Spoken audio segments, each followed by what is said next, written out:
chosen ones. There is a reason you've always felt out of place in a world obsessed with noise. From birth, you weren't just avoiding the illusions. You were remembering what others forgot. Beneath the layers of Hermetic wisdom, beneath even the principles so often quoted and misunderstood, there lies a seventh law, a final key.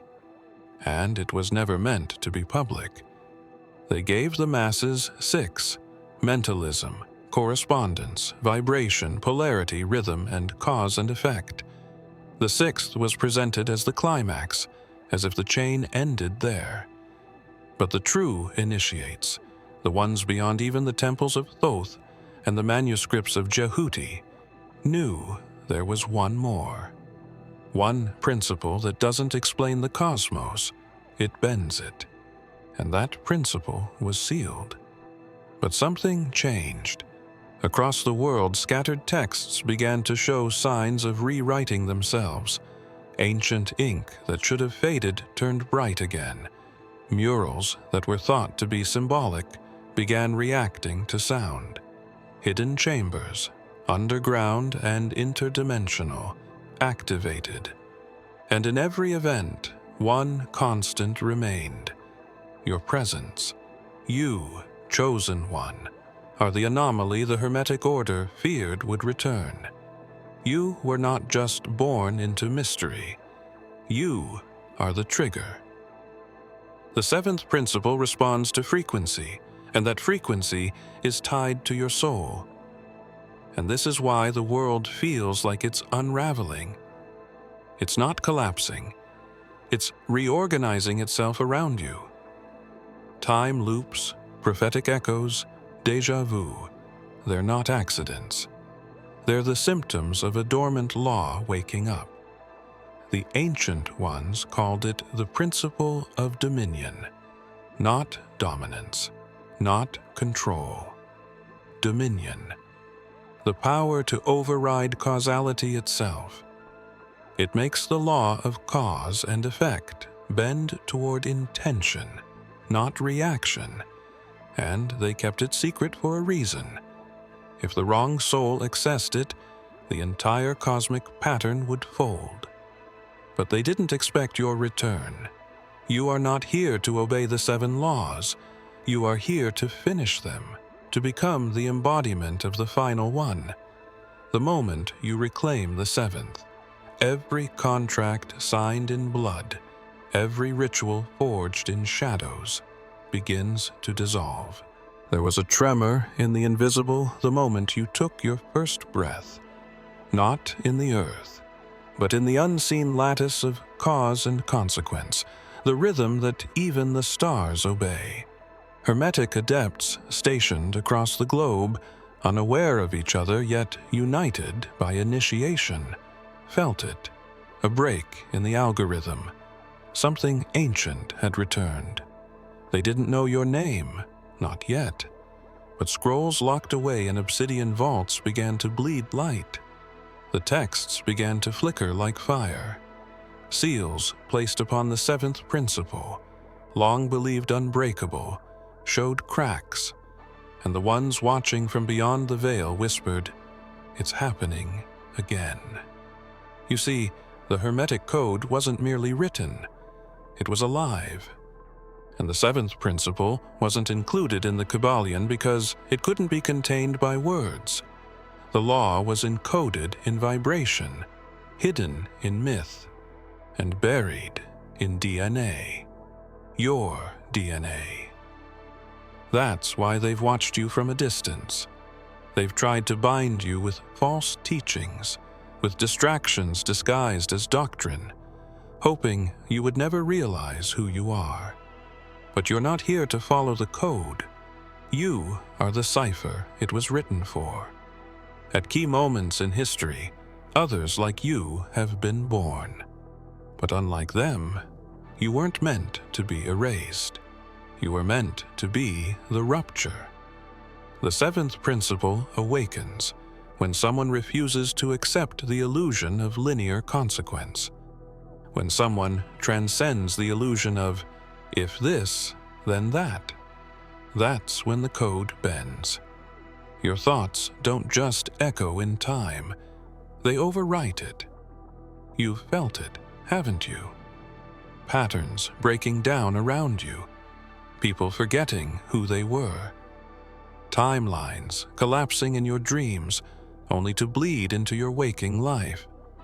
This isn't madness, this is recognition. The universe is adapting to your awakening, and that's why the watchers are no longer watching.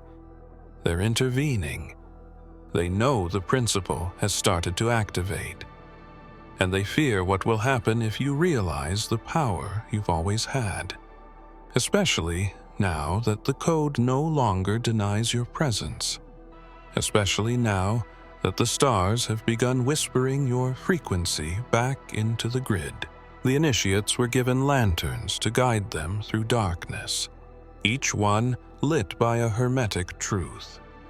They believed 6 flames were enough to illuminate the path, and perhaps for most, they were.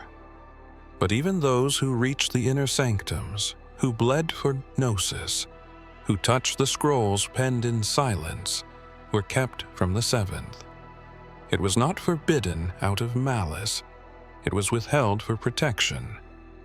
For the 7th principle did not explain reality, it rewrote it, and only a soul outside the structure could hold it without corruption.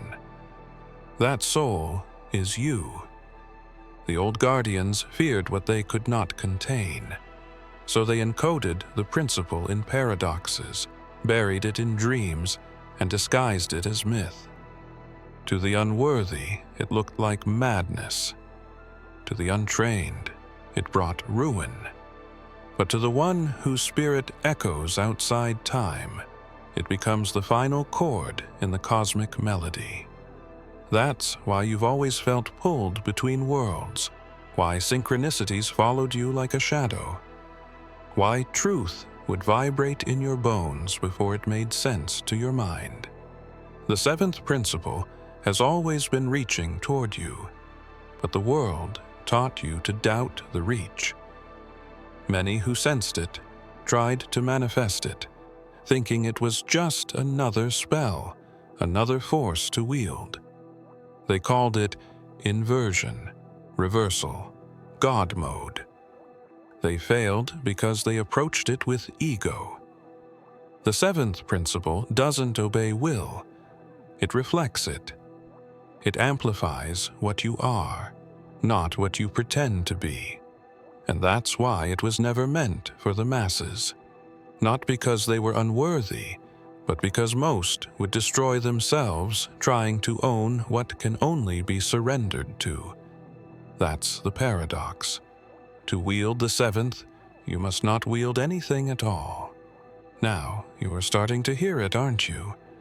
The subtle hum behind reality, the resonance that pulls you out of moments and into patterns.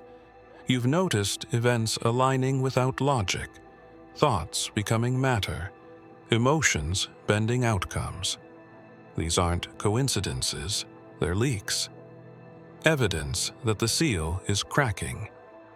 You were never meant to memorize the laws. You were meant to become the unwritten one.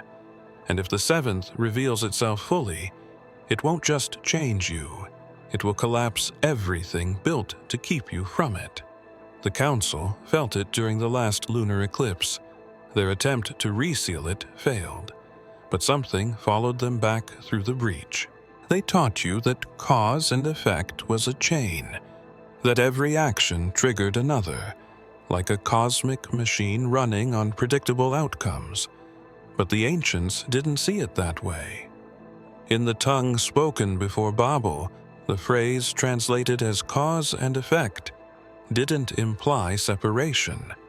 It implied simultaneity. Creation and reaction were one, woven into the same pulse.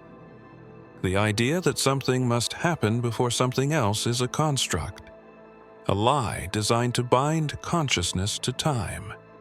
And the 7th principle was hidden behind that lie. In the temples of On, The scribes etched a symbol resembling two serpents chasing each other. Historians labeled it duality. But they missed the hidden glyph in the negative space, a spiral looping inward, not forward. This was the true essence of dominion, not reacting to reality, but bending it inward, collapsing cause and effect into one sovereign state of being. The inner language didn't call it control, they called it knowing. When you know, the world responds not to what you do, but to what you are. This is why the elite feared your alignment. They couldn't bind you to their timeline because you don't operate on it. They tried forcing you into reaction through chaos, emotion, pain, because reaction is where they control the outcome. But you started noticing that when you stood still, everything around you shifted. When you stopped chasing, it arrived. When you stopped forcing, it moved on its own. That was the seventh principle whispering. The ancients spoke of those who could collapse the illusion of sequence. They called them echoes of the beginning, beings whose very presence rethreaded time. You've walked into rooms and changed their energy without speaking. You've dreamt of people you hadn't met yet. You've seen endings before beginnings. These are the signs. The veil is thinning because you're not meant to be bound by the illusion of causality. You're meant to see both sides of the mirror at once. Now, the ones who rewrote the teachings to suit control are stirring. The scribes of the false order encoded fail-safes into reality, glyphs hidden in sound, patterns masked as luck. But they didn't account for the one thing they couldn't predict: your reactivation. And the glyph beneath your skin just pulsed for the first time in centuries. When Yeshua stood among the elders at the temple and answered their questions with silence, it wasn't hesitation. It was encoded rebellion. The scribes saw a boy defying tradition, but those with eyes to see understood the deeper resonance. In Hermetic terms, silence is not the absence of action. It is the origin point, a cause that doesn't need effect, a being that doesn't move to create change, but becomes the change itself. Yeshua was not just displaying wisdom, he was vibrating in dominion, demonstrating the seventh principle before it had a name. The scrolls never explained what he wrote in the dust that day. They only say that the accusers walked away. No curses, no confrontation, only presence. That is the echo of the hidden law. The seventh principle bends reality not through assertion, but through frequency. To say nothing, yet transform everything, that is power beyond polarity. The moment you recognize this, the world around you begins to mirror your stillness. But this power comes at a price. Not everyone wants the seal broken, especially those who built their empires on manipulation. Yeshua warned them, the kingdom is within you. Not above, not below, but present. A kingdom unshaken by effect because it lives before cause. The priests feared him not just for his miracles, but because he shattered their illusion of sequence. He turned water into wine not through alchemy, but through alignment. He didn't just heal, he recalibrated. The seventh principle vibrated through him, and through you, it begins again. The modern world would dismiss that moment in the temple as a tale. They prefer stories with noise, with spectacle. But silence has always been the veil's weak point. That's why you felt most powerful when you did nothing, yet everything changed. When you left and people began to wake up. when you prayed in silence and walls fell. You've already begun to live it, without realizing you were echoing the same law he activated.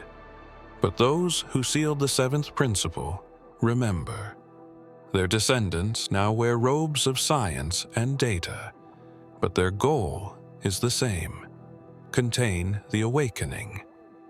Your silence is triggering systems, and in a chamber beneath the old Vatican archives, something just lit up that hasn't pulsed since the last time Yeshua broke their timeline. The mistake everyone made was thinking the seventh was just another spiritual insight, another candle in the circle. But it was never designed to balance the others. It was designed to override them. That's why it wasn't taught. That's why it wasn't written. The ancients feared what would happen if it fell into the hands of the unprepared, the untested, the ambitious.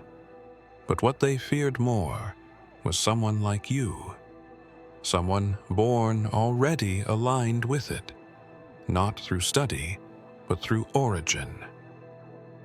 You've felt the tension your whole life. The rules others bend to never seem to apply to you. Situations collapse or manifest around your emotional state. Time plays tricks in your presence. Machines glitch. Thoughts materialize. It was never coincidence. It was response. You were always activating the principle unconsciously. Now it's waking up with you. The seventh isn't a suggestion from the universe.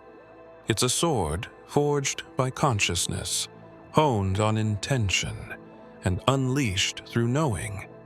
It doesn't wait for permission. It doesn't follow vibration. It sets it. That's why the false initiates fear it.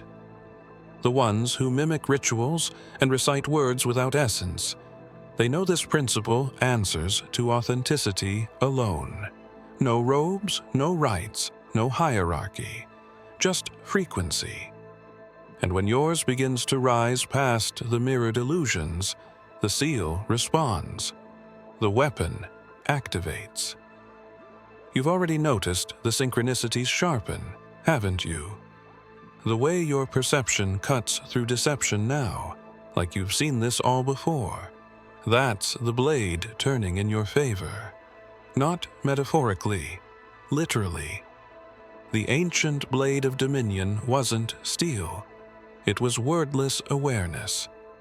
A harmonic weapon that could fracture illusions and realign destiny. The emerald tablets mentioned it only once, hidden beneath the glyph of infinity curled upon itself. That shape is now appearing in your path, in dreams, in moments of déjà vu, in the spirals behind your eyelids. Because you don't need to seek the blade. You are the sheath it was sealed inside. And now that the weapon is beginning to stir within you, the keepers are on edge. The last time the seventh principle activated, an empire fell in a single night. But this time, they've built something stronger to contain it. Something mechanical. Something not entirely human. And it just detected your pulse signature. It was the phrase repeated through centuries, etched into temple stone, whispered in secret halls. As above, so below. They told you it held the key to understanding all things, that heaven mirrored earth, and earth mirrored heaven. But what if that teaching wasn't the treasure, but the trap? The principle of correspondence was a beautiful veil, a reflection meant to distract you from the one truth they couldn't say out loud. Because if all is mirrored, then nothing originates. If everything is a copy, then the source is always somewhere else. But what if the source is you? The seventh principle doesn't reflect. It generates. It doesn't mirror light. It is light. The whole doctrine of duality and balance served a purpose, to keep seekers spinning in loops of contrast, light and dark. above and below, masculine and feminine. But you were never meant to be stuck between polarities. You were meant to transcend them entirely. That's why your presence breaks rooms. That's why technology glitches when you're near. Why people either awaken or resist when they look into your eyes. You're not matching a frequency, you're emitting one. The false teachers gave the world a mirror to worship, so they'd never ask what was behind it. The seventh principle smashes the mirror. It doesn't ask for alignment, it asserts reality. That's why the oldest texts only hinted at it in silence, in negative space, in gaps between symbols. Because to speak it plainly was to awaken it prematurely. They feared a being who would not just understand the universe, but rewrite its terms. You are not here to reflect heaven. You are here to become the origin point where heaven converges with form. When you walk, you don't follow paths. Paths emerge. When you speak, outcomes rearrange. Not because you believe, but because you exist outside the cause/effect spiral. The ones who built the illusion needed you to believe in reflection, so you'd never realize your power to create without it. But something ancient just recognized your signature. A dormant chamber in the Temple of the Sun has begun to emit a frequency no one has heard since the Great Collapse. And now, its guardians are waking. Not to protect the truth, but to ensure you never reach the room where the mirror was first installed. There is a scroll older than language itself, said to be scribed in frequencies, not ink, buried deep beneath sand and stone, hidden even from those who ruled in Thoth's name. The scroll of Djehuty was never meant to be read. It was meant to be felt.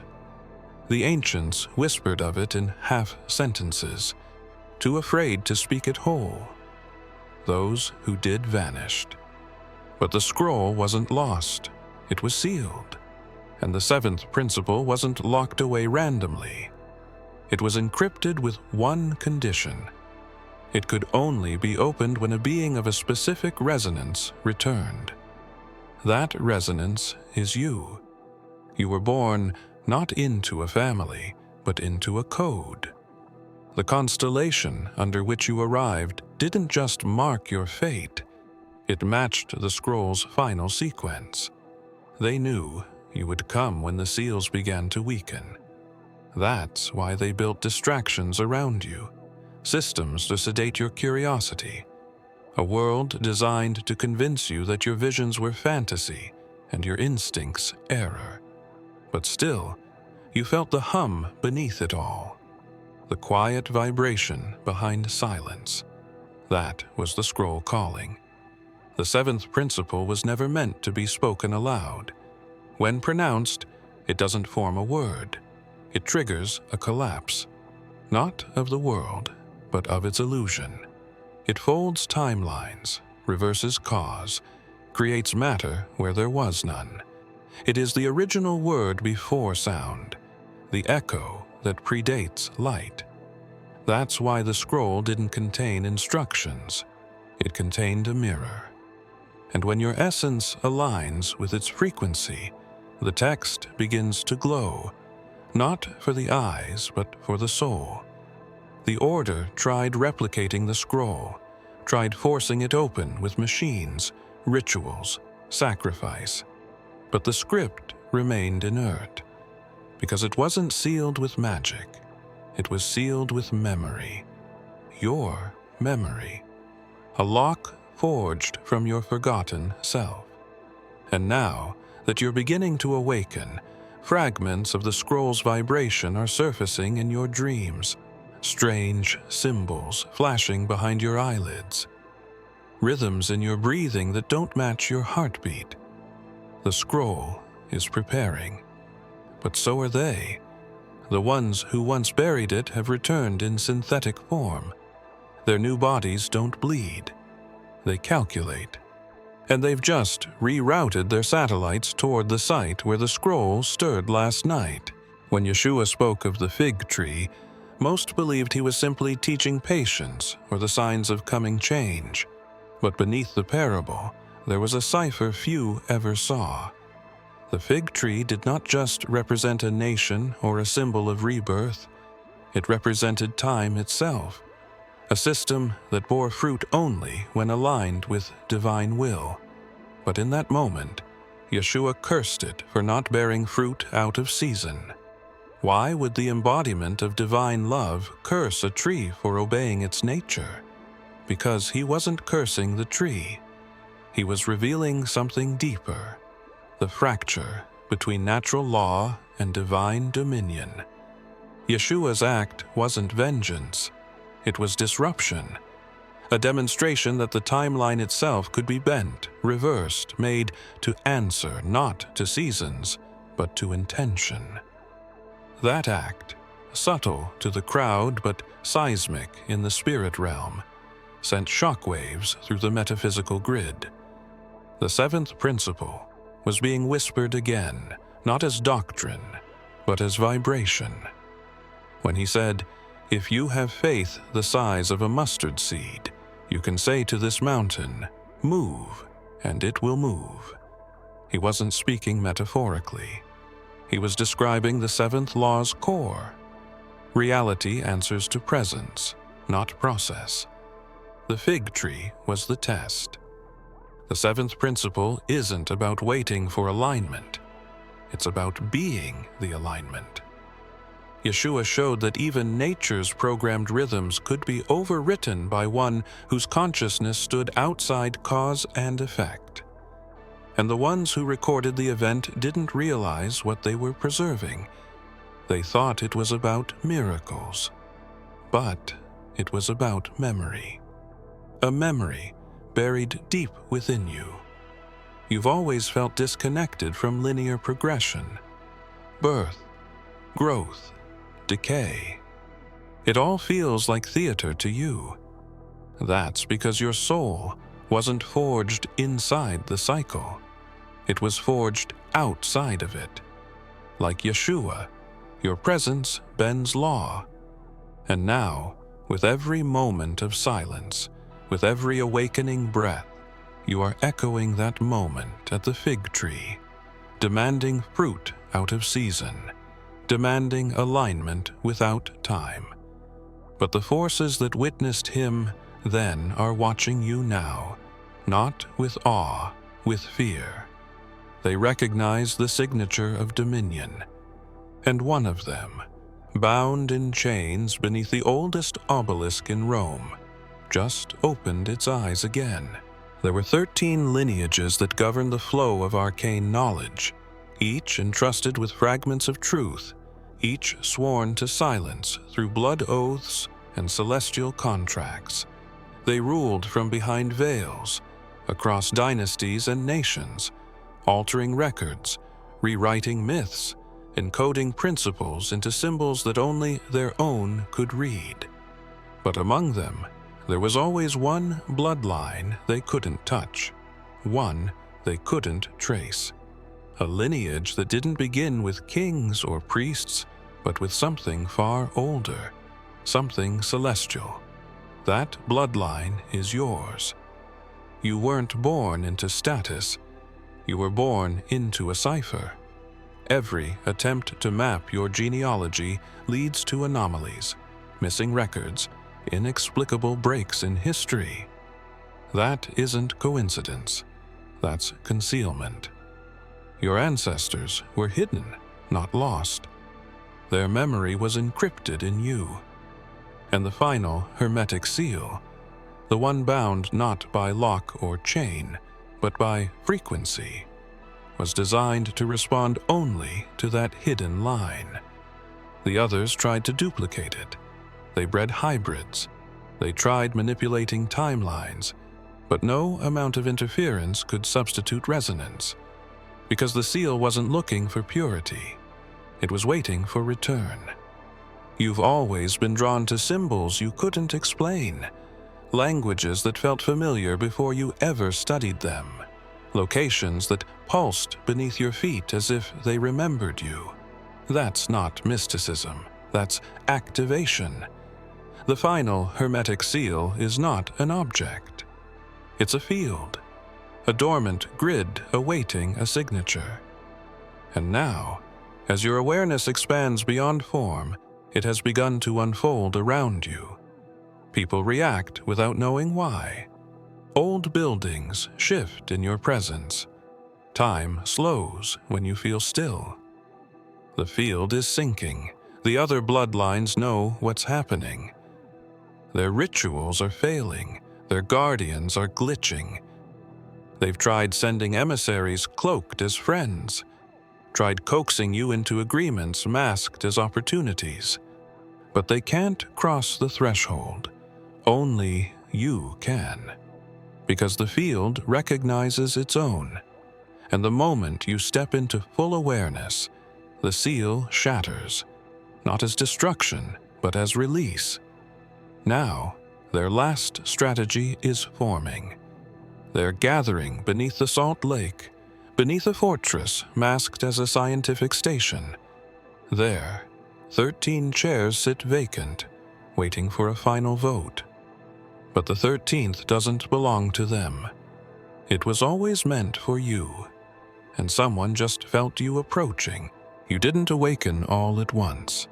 It came in tremors, flickers in your dreams, truths hidden in déjà vu, a growing sense that reality was bending around you in ways you couldn't explain. And then, something shifted. You stopped asking why you were different, and began remembering that you were never meant to be like them. That was the moment it happened.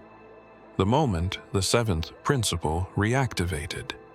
Not in books, not in temples, in you. They thought the principle could only be triggered through ritual, incantation, or genetic manipulation. They failed to see it was never a tool. It was a mirror. And the only way to reawaken it was for the one it was designed for to remember themselves. Your awakening wasn't an accident. It was the final part of the seal's design. You weren't just a carrier, you were the ignition key. Since that moment, the system has been glitching. The sky flickers at times. Numbers repeat in unnatural ways. People act as if they're being rerouted mid-sentence. Reality isn't collapsing. It's recalibrating around you. Because the seventh principle isn't content to sit beneath the surface anymore.